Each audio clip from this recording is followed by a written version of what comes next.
She buried her own mother alive for the inheritance. 27 years later, when deported, the dark truth finally comes to light. Her triumph was only the beginning of her downfall. Subscribe and activate the bell. There are moments when trust feels unbreakable. For Claire Vance, 23 and filled with gentle optimism, the trust wove through every corner of her life on Manhattan's Upper East Side. She was the youngest of 3 siblings, daughter of Robert Vance, a real estate magnate whose empire stretched across the city. Claire was different from her brothers. William, 35, moved through life with calculated precision, seeing every interaction as a transaction. Claire saw beauty. She spent afternoons at the Metropolitan Museum, sketching in worn notebooks, teaching painting to children in Harlem whose faces lit up mixing colors. Michael, 29, existed somewhere between his siblings. He managed family properties with adequate competence but no passion, looking to William with almost childlike admiration. The Vance brownstone on East 72nd Street was a monument to old money. Their mother had died when Claire was 7, shaping each child differently. William hardened, Michael retreated, and Claire clung to maternal warmth, recreating it in every relationship. Their father was complicated, stern in business but tender with his daughter. He'd always promised equal division of his estate. "Blood is blood," he'd say. "What I've built belongs to all of you equally." Claire trusted this completely. She trusted William's smiles that never reached his eyes. She trusted Michael's compliments delivered while avoiding her gaze. She trusted that the world was fundamentally good. The crack appeared on a bitter February evening. Robert collapsed in his study, a massive heart attack stealing him at 68. The funeral at St. Patrick's Cathedral drew hundreds. Claire wept openly. William stood rigid, calculating. Michael trembled, caught between grief and something darker that flickered when William whispered during the service. The will reading came 3 days later. Robert's estate, $75 million, would be divided equally. Each child received their portion outright, no conditions. Claire felt something cold during the reading. She looked at William, motionless, then Michael, who wouldn't meet her eyes. "This is fair," she said softly. What father wanted. William's smile was thin. "Of course, Claire. Absolutely fair. But fairness meant nothing to men who had already decided what they deserved." 3 months of estate management followed, meetings that made Claire's head spin. She tried understanding her father's complex holdings, but high finance felt foreign. William took charge naturally. Michael nodded along, signing whatever William presented. Strange things occurred. Documents needing her signature arrived with critical pages missing. William scheduled then canceled meetings claiming conflicts. Michael avoided her calls. Her West Village apartment felt increasingly isolated. "You seem tired, Claire," William said one evening. "Are you sleeping well?" She wasn't. Nightmares plagued her since their father's death, persistent anxiety gnawing at her stomach. She'd started taking sleeping pills.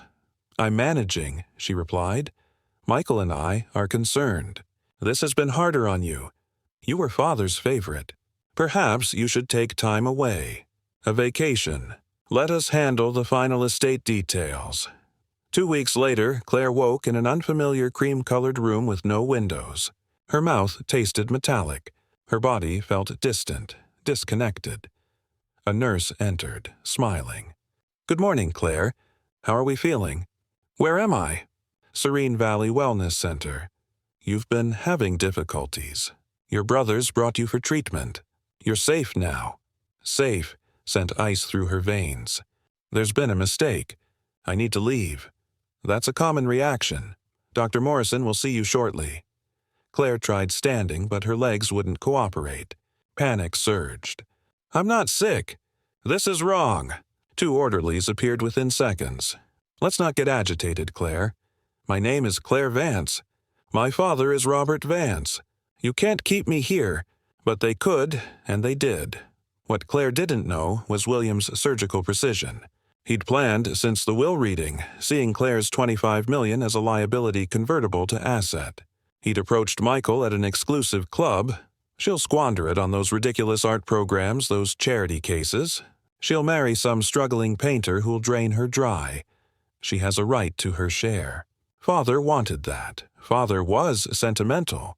Empires aren't maintained through sentiment, Michael. They require strength and hard choices. William had connections to Dr. Edgar Morrison, who ran Serene Valley, licensed and legitimate on paper, operating in gray areas where medicine and incarceration overlapped. Claire's drinks had been drugged for weeks before committal.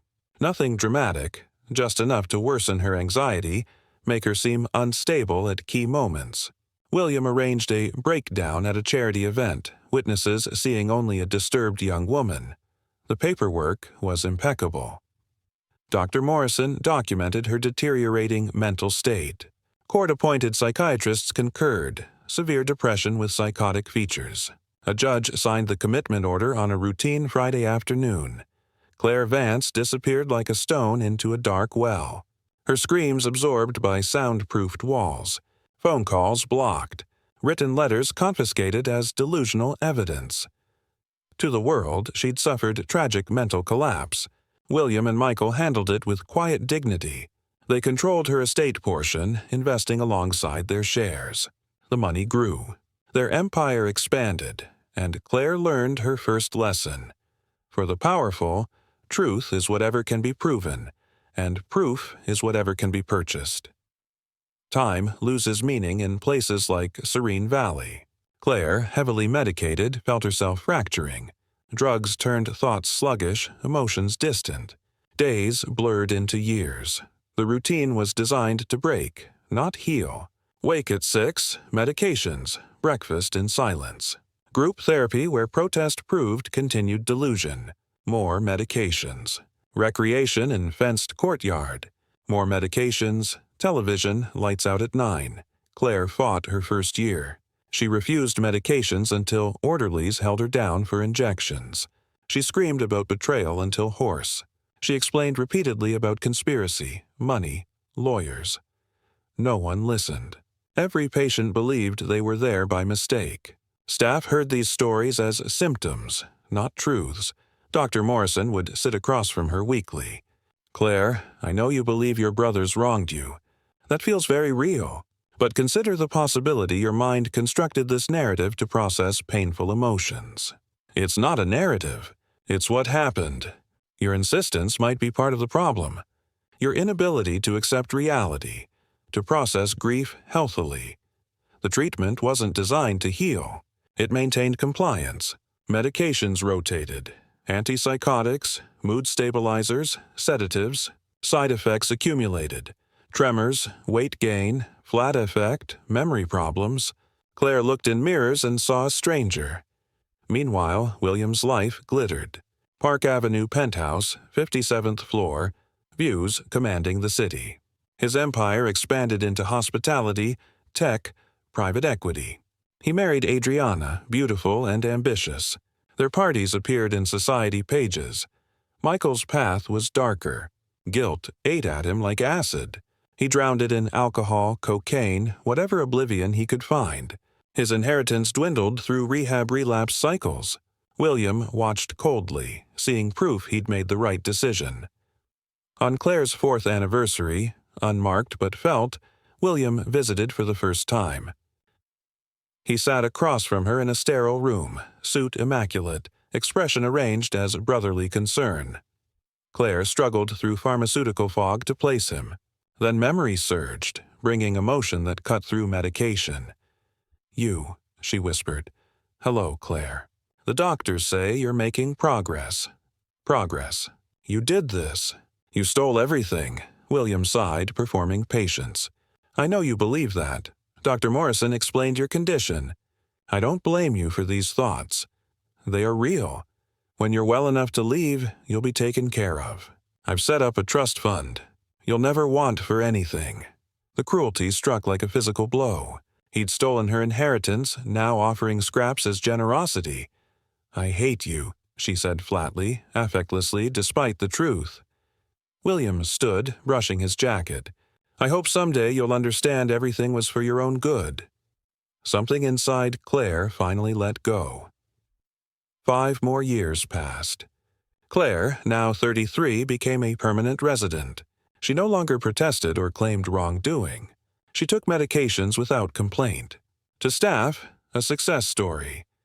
But inside, Claire was simply gone. She'd retreated so far that the woman walking halls was just a shell performing life without presence. She'd stopped remembering who she'd been. The artist, volunteer, trusting daughter, characters in someone else's story viewed through distorting glass. On an October Tuesday evening, Claire sat staring at television. Then a name cut through fog. Vance. William appeared on screen, older but coldly perfect. Beside him, Adriana in designer clothes. They stood in an art gallery surrounded by beautiful people. The Vance Foundation for Mental Health represents a deeply personal commitment, the interviewer said. What made you go public now? William's expression arranged into practiced solemnity. My sister, Claire, has struggled with severe mental illness most of her adult life. Watching her battle this has been heartbreaking. This foundation funds research and provides resources for families facing similar challenges. Your sister is currently in residential treatment? Yes, at a wonderful facility giving her needed care. Knowing her struggle might help others through this foundation. I think she'd be proud. Something cracked inside Claire. Not gentle thawing, but violent fracture, a dam bursting. The fog tore apart, revealing pain so intense she couldn't breathe. He was using her. Still using her. Her suffering repurposed as his charity brand. Her destroyed life as content for image rehabilitation. Claire stopped eating. Not dramatically, but gradually. She stopped speaking beyond necessities. She stopped engaging. She existed, waiting for her body to surrender as her spirit had. 2 weeks later, on night shift, her door opened. A voice spoke, accented and rough. You are dying. Not a question. A statement. Claire turned. A woman stood there. Janitorial staff she'd never really noticed. 60s, steel-gray hair, eyes that had seen unimaginable things. Good, Claire whispered. The woman stepped inside, closing the door softly. You think death is escape. But death is nothing, and nothing does not hurt them. I don't care about hurting them. I want it to stop. I know this place. I work nights because I cannot sleep. My dreams are full of another place where I saw good people destroyed by bad systems. Claire focused for the first time in months. Who are you? Brenda Kowalski. I was a nurse in Poland before coming here. I saw what power does to the powerless, how easily truth is buried. Then you know it's hopeless. I know giving them your death is a gift they don't deserve. You want to hurt them? Live. Live and make them pay. I can't. I'm trapped. For now. But there's something you should know. She pulled out a small object, a locket, tarnished, on a delicate chain. I found this in administrative offices. In a box marked with your name. I recognized it. Claire's heart surged. That's my mother's. I was wearing it when they brought me here. I know. Because I knew your mother, Sarah Vance. I cared for her in her final months at Memorial Hospital. She talked constantly about her children, especially her beautiful daughter who loved art. Tears, the first real tears in years, streamed down Claire's face. Why didn't you tell me before? You weren't ready. But now, watching you choose death, I see someone ready to fight. So I'm telling you, I believe you. Your brothers put you here, and you can escape. How? Very patiently, very carefully. I have access to files and records, keys, and I have nothing to lose. But you have everything to gain. What do I do? First, Brenda pressed the locket into her hand. You eat. You get strong. You play their game. You convince them you're improving. Can you do that? Claire closed her fingers around the locket, feeling something she hadn't felt in nearly a decade. Hope. Not naive hope, but something harder, sharper. Hope born from rage, from desperate will to survive, not despite injustice, but because of it. Yes, Claire said. I can do that. Brenda smiled terribly, full of knowledge and purpose. Good, then let us begin your resurrection. The transformation was slow, incremental. Claire started eating again. She attended therapy with newfound openness, talked about grief and acceptance, apologized for resistance. It made her ill to watch Dr. Morrison's satisfied nods, but Brenda taught her, survival requires death of pride. At night, during Brenda's shifts, they met in storage closets. Brenda smuggled books on law, financial management, estate planning. Claire read hungrily, memorizing concepts. She needed to understand systems weaponized against her. Brenda brought news from outside. Articles about William's success. Each piece was like swallowing glass, but Claire forced herself to read, to understand how her brother's empire grew. 3 years into Claire's recovery, Brenda discovered Claire's case was up for routine review. With the right presentation, it could be an opportunity. Dr. Morrison will fight to keep you, Brenda warned. Your brothers pay him well. Then I need to convince him keeping me is the risk. Claire began talking about transitioning to outpatient care, online classes, easing back into life. Not escape, but natural progression. She was 36, institutionalized 12 years. She played a woman who'd lost her 20s and wanted to salvage what remained. Dr. Morrison was skeptical, but Claire was patient. She attended every session perfectly. She participated encouragingly in group therapy. She appeared to take medications, actually cheeking pills, disposing of them later, slowly weaning off the fog. The review hearing came on a June Tuesday. A tired judge worked through a stack of similar cases. Dr. Morrison testified first, cautiously optimistic but recommending continued inpatient care. Then Claire testified. Your Honor, I struggled with mental illness a long time. I lost my father and couldn't handle it healthily. I constructed a reality where my brothers were villains instead of accepting I was sick. For years, I fought treatment because I couldn't see how much I needed it. The judge nodded, taking notes. But I've learned. I understand I'll always need to be careful. Always need support. But I think that support could happen outside institutional settings. I'd like to try transitional housing, outpatient therapy. If I struggle, I'll come back. But I'd like the chance to try living again. What sealed it? I know my brothers have been managing my financial affairs. I'm grateful. I don't want to burden them anymore. I just want a small apartment, maybe some online classes, and a quiet life. The humility, gratitude, lack of ambition. It painted someone who wasn't a threat. Especially not to powerful men like William Vance. The judge saw a broken woman asking for small dignity. He ruled in her favor with conditions. Halfway house, mandatory outpatient therapy 3 times weekly, continued medications, monthly case manager reports. 2 weeks later, on a warm July morning, Claire walked out of Serene Valley after 12 years. Brenda drove her to the halfway house in Burlington, Vermont. In the car's console was an envelope. $5,000 in cash saved from Brenda's modest salary, plus forged birth certificate and social security card in a new name, Victoria Cross.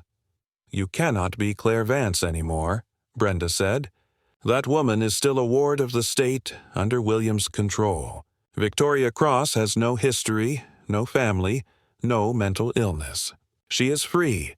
Victoria held the documents in shaking hands. How did you... You're not the only person I've known who needed to disappear. At the halfway house curb, Brenda kept the engine running. This is where we say goodbye. Stay 3 months, follow rules, attend therapy. Then tell them you have a job opportunity in another state. They'll let you go, and Victoria Cross will truly be born. Victoria embraced her. I don't know how to thank you. Thank me by surviving, by becoming powerful, by making them pay. Your mother made me promise to help her child. I've kept that promise. Now you promise me, don't waste this chance. Don't be gentle with those who weren't gentle with you. I promise.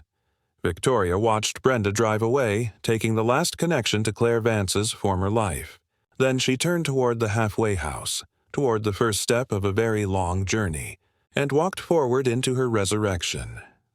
3 months later, Victoria boarded a bus to Boston with $4,200 remaining, a small suitcase, and determination burning like a pilot light. Steady, controlled. Never extinguishing, Boston was chosen for size and anonymity. Victoria found a room in a Dorchester boarding house where questions weren't asked. She found work washing dishes in Chinatown, then cleaning offices at night, 16-hour days, 7 days weekly. Every penny saved. She haunted libraries, reading business journals and art publications, studying markets and industries her father once dominated. She tracked William's career from afar, understanding his strategies. After 8 months of brutal saving, she enrolled in night classes at Bunker Hill Community College. The classroom felt surreal after 12 years of institutionalization. She was 37, sitting among 18-year-olds taking Introduction to Business Administration. Her scarred hands felt clumsy holding pens. But her mind, finally free, was sharp and hungry. Perfect grades. Transfer to UMass Boston after 2 years, working full-time while carrying full-course loads. Her intensity caught notice. Professor Helena Reeves, teaching corporate strategy, called her in. "Ms. Cross, I've never seen anyone attack coursework with your focus. What's driving you?" Victoria parsed out truth carefully. "I spent my 20s making mistakes. I'm trying to make my 30s count. Your work is exceptional. Have you considered graduate school?" Graduate school. The idea crystallized something. She needed more than a bachelor's degree to build necessary power. She needed credentials opening doors, networks providing access. 6 months later, Victoria began an executive MBA at Boston University. Massive loans made her stomach clench, but power required investment. The program filled with mid-level managers and aspiring executives. Victoria, still cleaning offices at night while managing a small art gallery by day, was an anomaly, but she thrived. Case studies, strategic frameworks, financial modeling, it all came naturally to her revenge-honed mind. She networked ruthlessly but carefully, presenting herself as an orphan who'd worked up from nothing. During this time, Victoria systematically dismantled her softness. The gentle artist who'd cried at sad movies and rescued injured birds was methodically destroyed. In her place, Victoria built something harder, colder, more efficient. She studied powerful people, how they spoke, moved, made others feel small without raising voices. She changed her appearance, sharp, dark bob, contact lenses, lean, angular body. The woman emerging bore little resemblance to Claire Vance. Even she sometimes saw a stranger in mirrors. In her second MBA year, Victoria began building her actual plan. She would enter William's world not through confrontation, but excellence. She'd become so successful that eventually their paths must cross. And when they did, she'd be ready. Art was the key. Her passion, her connection to her mother, and, crucially, an industry where William had expanded. The Vance Foundation acquired pieces for a planned museum, positioning William as a cultural patron. Victoria could use it better. She began dealing in art while in graduate school, starting small with estate sales and auctions, learning to spot missed value. Her youthful study combined with new business acumen created unique skills. Eye for beauty, ruthlessness to negotiate price. Her first major success, identifying a painting at a Burlington estate sale as an early work by a now famous minimalist. Bought for $2,000, sold for $45,000. Seed money for larger acquisitions. Within a year, she'd established Victoria Cross Fine Art Consulting from a small Cambridge office. The business grew. Victoria's reputation grew. She was known for discretion, expertise, absolute reliability. Wealthy collectors sought her out. Museums consulted her on acquisitions. Slowly, carefully, she positioned herself in art world circles where William's Foundation operated, always at a distance, never crossing paths too soon.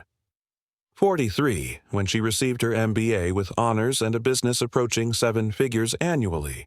46, when she opened her first Manhattan gallery in Chelsea, quickly becoming a destination for serious collectors. 49, when she felt ready for the next phase, her return not as supplicant or victim, but as power in her own right.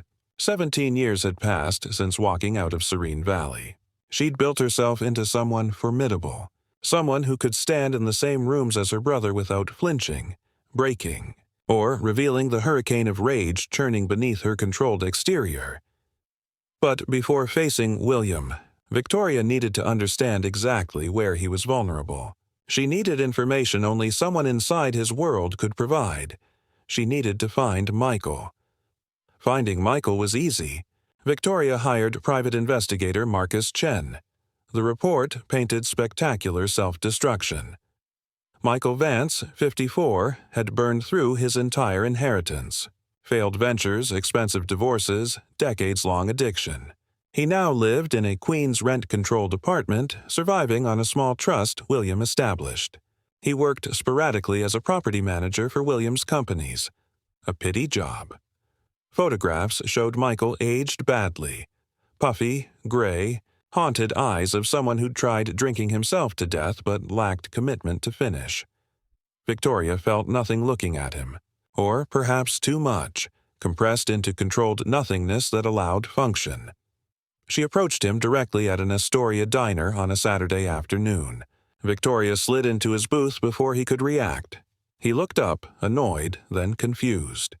"I'm sorry, do I know you?" "Look at me carefully, Michael." Really look, he did. Recognition hit. Face went pale. Fork clattered. "No, you're dead. William said you died 8 years ago. Heart failure from medications. So William had finally killed her off on paper. Dead people don't raise inconvenient questions. Do I look dead, Michael? Claire, is it really you? That name doesn't exist anymore. You and William made sure of that. I'm Victoria Cross now." Over 4 hours in that booth, Michael told Victoria everything. He laid out William's empire architecture, legitimate holdings and questionable ones. Properties acquired through intimidation. Businesses crushed through predatory practices. Deals structured to avoid taxes through shell companies. William's philanthropy was primarily money laundering and tax shelter.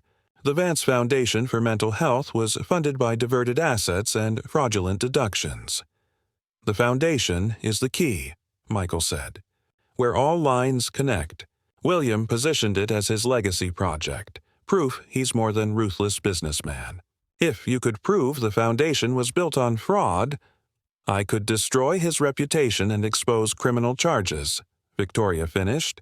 But how would you prove it? Documentation is locked down, guarded by well-paid lawyers and accountants. Victoria smiled coldly. "Michael, I've spent 17 years learning how to find things people desperately want hidden. Art, money, secrets, they're all the same. You just need to know where to look and who to ask." Michael also revealed, William killed Dad. Not directly, but the heart attack wasn't natural. William was crushing Dad's favorite charity, a veterans shelter Dad founded. Buying up surrounding properties, driving up rents, cutting funding. Dad found out. They fought massively. William said sentiment was weakness, the shelter a drain on family resources. Dad said if that's what William believed, he'd failed as a father. 2 days later, heart attack. Victoria gave Michael her number with a warning. "Don't tell anyone about this conversation. Don't warn William. Give him any reason to suspect something's coming. I'll bury you alongside him." "Clear, crystal clear. Claire, Victoria, I really am sorry. It's worth this conversation. Nothing more. Not yet. Show me through actions you've changed. Maybe someday we'll talk about forgiveness. Until then, you're just an information source." Victoria's plan was elegant. Infiltrate William's world by becoming indispensable to his vanity project. The Vance Cultural Center, a planned museum cementing his reputation as arts patron.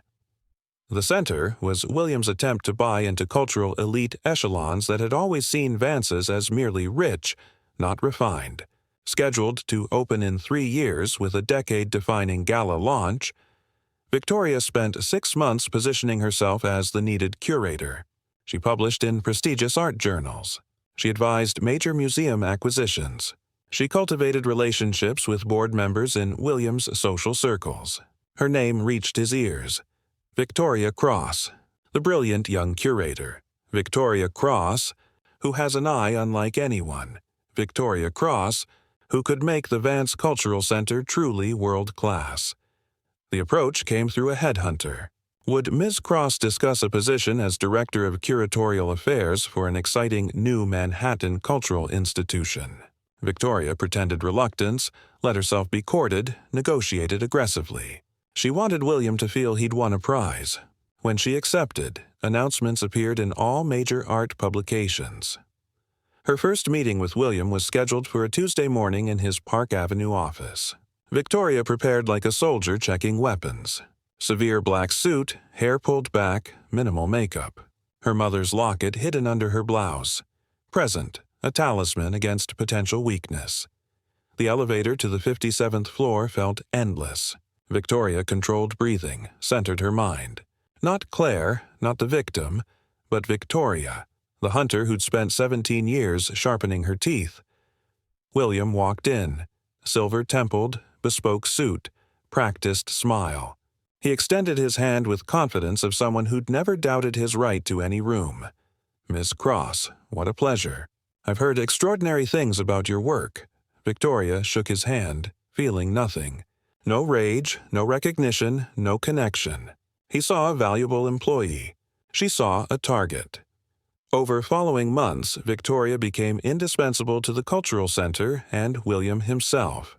She advised on acquisitions, saved him from expensive mistakes, secured pieces genuinely elevating the collection.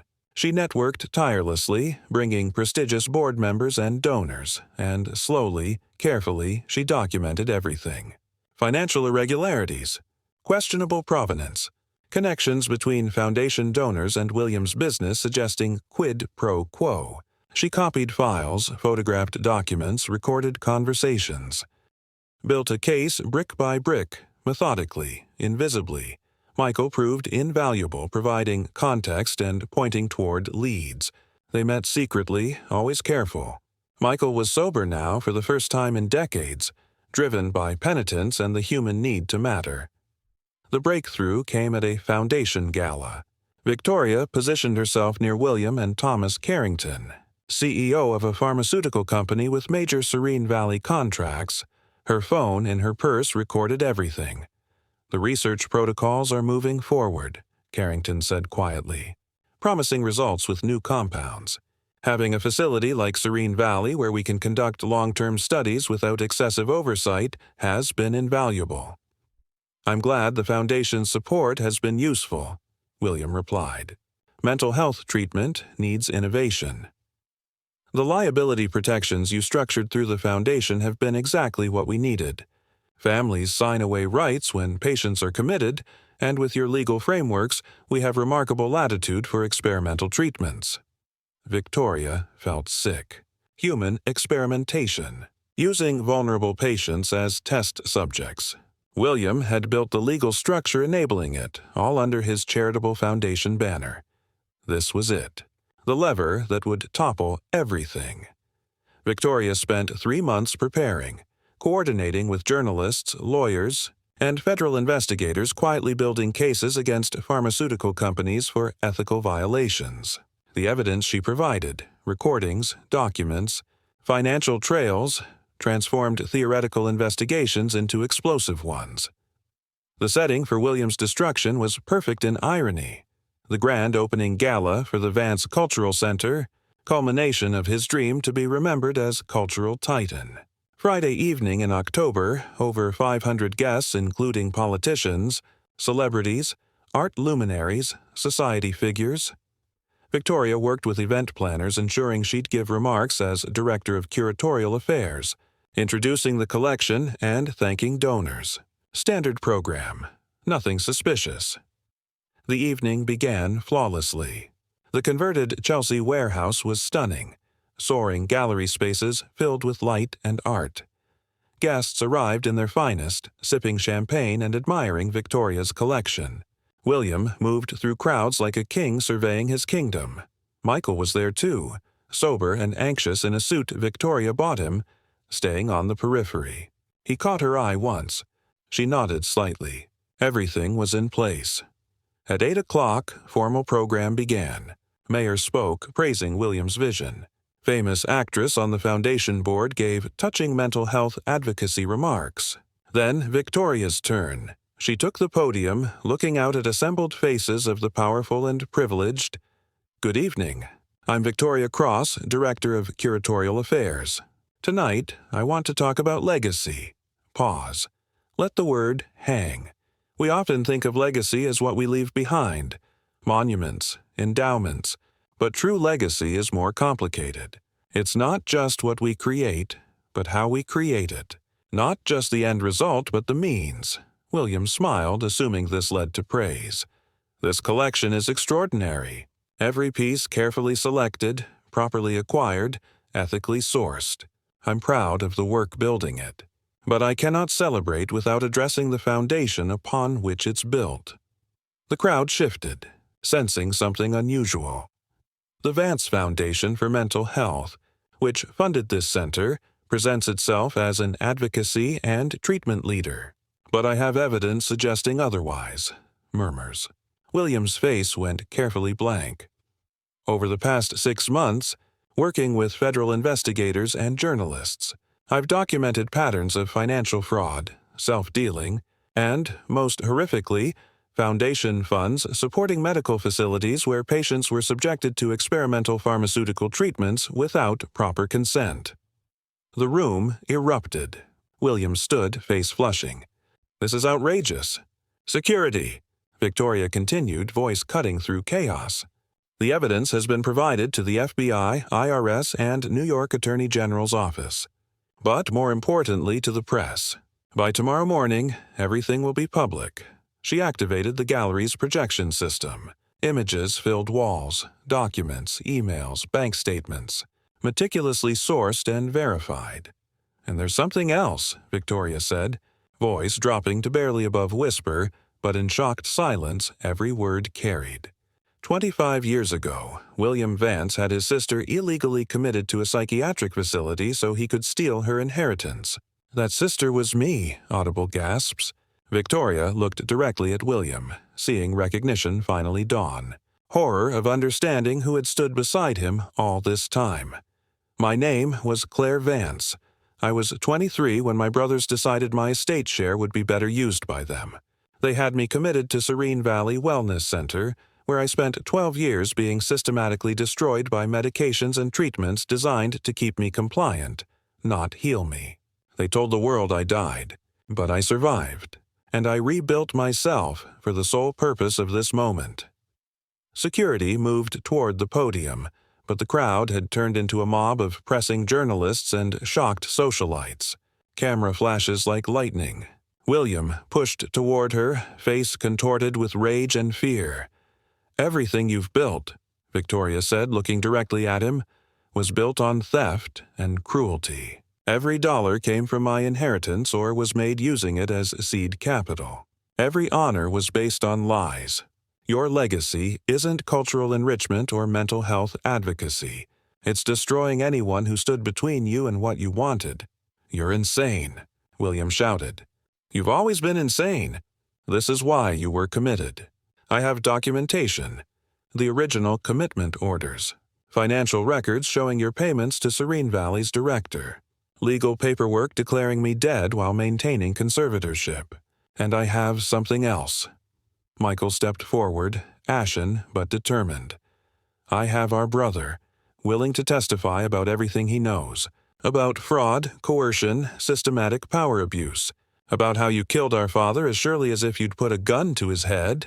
William's face went white. He looked at Michael with betrayal. "You're my brother." "I was," Michael said quietly. "Then you made me an accomplice to evil. I've spent 25 years trying to forget what we did to Claire. But she's given me a chance to make it right. More than I deserve, more than you'll ever understand." Police arrived with federal agents. William wasn't arrested that night. Men like William rarely are so dramatically, but was detained for questioning. The gala dissolved into chaos. Victoria stood in the storm's eye, feeling strange calm. It was done. The bomb she'd built for 17 years had finally detonated, and fallout would consume everything William had built. But watching him led away, watching his empire crumble in real time, Victoria felt something unexpected. Emptiness. The rage that sustained her, that drove every choice and sacrifice, was suddenly gone. And in its absence was a question she hadn't prepared for. Now what? The aftermath unfolded over weeks and months with inexorable momentum of justice too long delayed. Press coverage was relentless. The Times published devastating investigative series on the Vance Foundation's connections to questionable psychiatric facilities and pharmaceutical research. FBI investigation expanded to dozens of Williams' business associates and political connections. Serene Valley was shut down following revelations about patient, treatment, and experimental protocols. Dr. Morrison, arrested on fraud and malpractice charges. Other former patients came forward with abuse and wrongful commitment stories, adding weight to cases against William. Civil suits followed. Victoria filed to overturn her original commitment, surprisingly swift given available evidence. A judge formally vacated the order with scathing ruling about commitment procedure abuse by powerful families. Victoria filed suit to recover her stolen inheritance with interest and damages. William's lawyers fought viciously, but the tide had turned. Assets frozen. Business partners fled. Foundation board resigned en masse. Within 6 months, the man commanding a multi-billion-dollar empire fought criminal charges, civil litigation, and complete social standing collapse. Victoria watched from careful distance. She'd achieved what she set out to do. William was destroyed, his legacy reduced to cautionary tale about hubris and cruelty. But victory felt hollow in ways she hadn't anticipated. She found herself alone one evening, 3 months after the gala, staring at her mother's locket. She'd worn it through everything: escape, rebuilding years, infiltration, final confrontation. It had been her connection to who she'd been before, a reminder of why she fought. But now, looking at it, she wondered what her mother would think of what she'd become. Eleanor Vance had been kind, gentle, artistic, all qualities Claire possessed and Victoria systematically killed. Would her mother be proud of the destruction Victoria wrought? Or would she mourn the loss of the daughter who'd once believed in forgiveness and redemption? The question haunted her enough to seek help. She found herself with Father Miguel Santos, a progressive priest who ran a Bronx community center with a reputation for counseling people traditional therapy had failed. "I destroyed my brother," Victoria told him during their first meeting. "He deserved it. But now that it's done, I feel nothing, just empty." Father Santos was in his 60s, with kind eyes that had seen too much suffering to be shocked. Revenge is like that. It promises satisfaction but delivers only emptiness. Because revenge is about the past, and you cannot live in the past, only suffer it. He stole 25 years of my life. He destroyed who I was. What was I supposed to do, forgive him? I'm not talking about forgiveness. That's between you and God, or yourself, or however you understand the universe. I'm talking about what you do with the rest of your life. You've spent 17 years focused on destroying him, but destruction leaves a void. What will you fill it with? The question lodged in Victoria's mind like a splinter. She thought about it, reviewing her finances. The recovered inheritance, her business success, accumulated wealth. She had more money than she could spend in a lifetime. She had power. She had vindication, but she had no purpose. The answer came from an unexpected source: a letter from Brenda. The older woman, now in her 80s and in declining health, wrote saying how proud she was of Victoria's triumph. But she also included a plea. "I am old now, and I think about the promises we make and the purposes we serve. You made me a promise once, that you would not waste the chance I gave you. You have kept that promise. You survived. You became powerful. You made them pay. But now I ask you to make a new promise, that you will use your power for something more than your own satisfaction. There are others like you were, others who need someone to believe them, to fight for them, to be the hand that reaches into darkness. Be that hand, Victoria. That is how you honor what was done to you." Victoria read the letter 3 times, tears streaming down her face, the first tears she'd allowed in years. And she understood. This was the answer to Father Santos's question. This was how she filled the void. She began by funding legal representation for patients wrongfully committed to psychiatric facilities. She established a foundation, not a tax shelter or vanity project, but genuine organization dedicated to reforming commitment laws and providing advocacy for the institutionalized. She used business connections to pressure pharmaceutical companies to reform research protocols. And she reached out to Michael. They met at a Brooklyn coffee shop, the same one where she'd first approached him years ago. He looked better, still haunted, still marked by decades of self-destruction, but sober and present. "I need someone to run the foundation," Victoria said. "Someone who understands what we're fighting against. Someone who wants to make amends." Michael stared at her. "You can't be serious. After everything I did, you helped me bring William down. You testified against him, even though it meant admitting your own crimes. You've been sober over a year. And you understand, in a way most people never will, how families can destroy each other in the name of money and status. I don't deserve this chance. Probably not. But Brenda gave me a chance I didn't deserve either, and I'd be dead or still locked away if she hadn't. So now I'm giving you one. Don't waste it." Michael accepted, and over following months proved himself genuinely committed. He was careful, methodical, haunted by his past in a way that made him determined to create a better future. He and Victoria would never have the relationship they'd once had. Too much broken, too many years lost. But they built something new. A partnership based not on blood, but shared purpose. The foundation grew quickly, its reputation built on real results.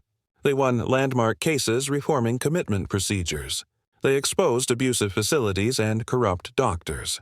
They provided support to families navigating the impossible intersection of mental health, legal systems, and financial exploitation. Victoria found herself traveling frequently, speaking at conferences, meeting with legislators, advising on policy. She was becoming a different kind of powerful. Not the cold, controlled hunter she'd made herself into, but something more expansive. She was learning to care again, carefully and selectively, but genuinely. On the second anniversary of the gala that destroyed William, Victoria visited him in prison. He was being held at a federal facility in Pennsylvania, awaiting trial on charges that would likely see him imprisoned for decades. He looked diminished in prison clothing, his silver hair graying, confident bearing collapsed. When he saw her, his expression cycled through shock, rage, finally something that might have been resignation. "Come to gloat?" he asked. "No, I came to tell you I'm done. I destroyed you because you destroyed me, and I needed you to understand what that felt like. But I'm not going to spend the rest of my life defined by what you did to me. I'm building something else now, something that matters." How noble. The poor victim rises above her suffering. "Do you want my blessing? I don't want anything from you. I'm telling you this for me, not you. I'm telling you that you failed. You tried to erase me, and instead you created someone stronger than you ever were. Your legacy is destruction. Mine will be restoration. And that's the last thought I want you to have about me." She stood to leave, but William's voice stopped her. "Claire." The name, unused for so long, hung in the air. "For what it's worth, I regret certain actions. The commitment was supposed to be temporary, just until I could restructure the inheritance. It got out of hand. I never meant for it to last so long." Victoria looked at him, at the man who'd stolen her life, and felt strange pity. "That's the thing about cruelty, William. It always gets out of hand, and intentions don't matter compared to consequences. You had 12 years to let me out, to make it right. You chose not to. That's who you are." She left him there, and as she walked out of the prison into autumn sunshine, Victoria felt something she hadn't felt since she was 23, before everything fell apart. She felt free. Not free from the past, the scars of imprisonment, the loss of those years, the necessary hardness she'd developed. All of that was permanent, but free from the need for revenge to define her. Free to become something other than a weapon aimed at her brother. Free to build rather than destroy.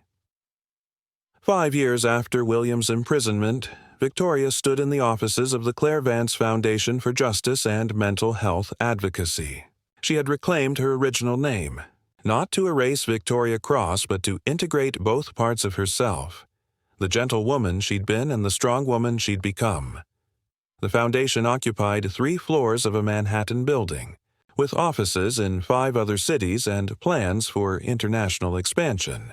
They'd helped secure release of over 200 wrongfully committed patients. They'd gotten 7 abusive facilities shut down. They'd influenced legislation in 12 states. Michael worked on the floor below, running day-to-day operations with competence and dedication that surprised everyone who remembered his years of dissolution. He would never be the person he could have been if he'd made different choices at 29, but he was becoming someone worthy of respect in his own right. Brenda had passed away 2 years ago, peacefully and surrounded by people who loved her, including Victoria. Before her death, she'd told Victoria one last time, "You have kept every promise. I am proud of the daughter your mother would have been proud of."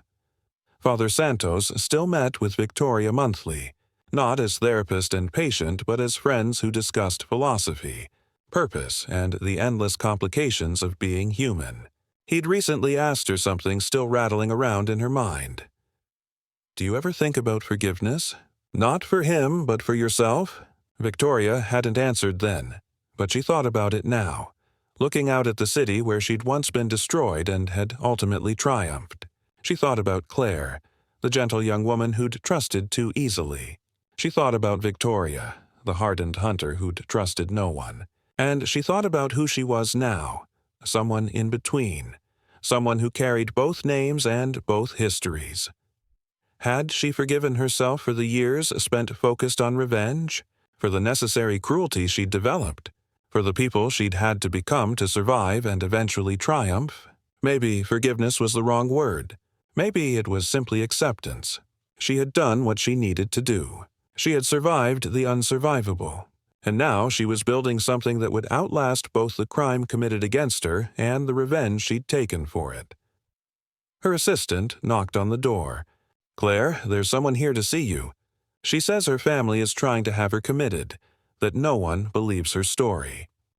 She heard about our foundation and drove here from Ohio. Victoria, Claire, took a breath, centering herself. This was the work now. This was the purpose that filled the void revenge had left behind. "Send her in," she said, "and get Michael. We'll need to hear everything." As the young woman entered, terrified and desperate and clinging to hope that someone might finally listen, Claire recognized the look in her eyes. She'd seen it in her own mirror once, a lifetime ago. "Sit down," Claire said gently. "Tell me your story, and know that I believe you." Because that was the true legacy. Not the empire destroyed or the vengeance achieved, but the hand reaching into darkness, pulling someone else toward light. That was what her mother would have wanted. That was what Brenda had taught her. That was what transformed survival from an ending into a beginning. The city stretched outside her window, full of people with their own stories of betrayal and redemption, suffering and triumph.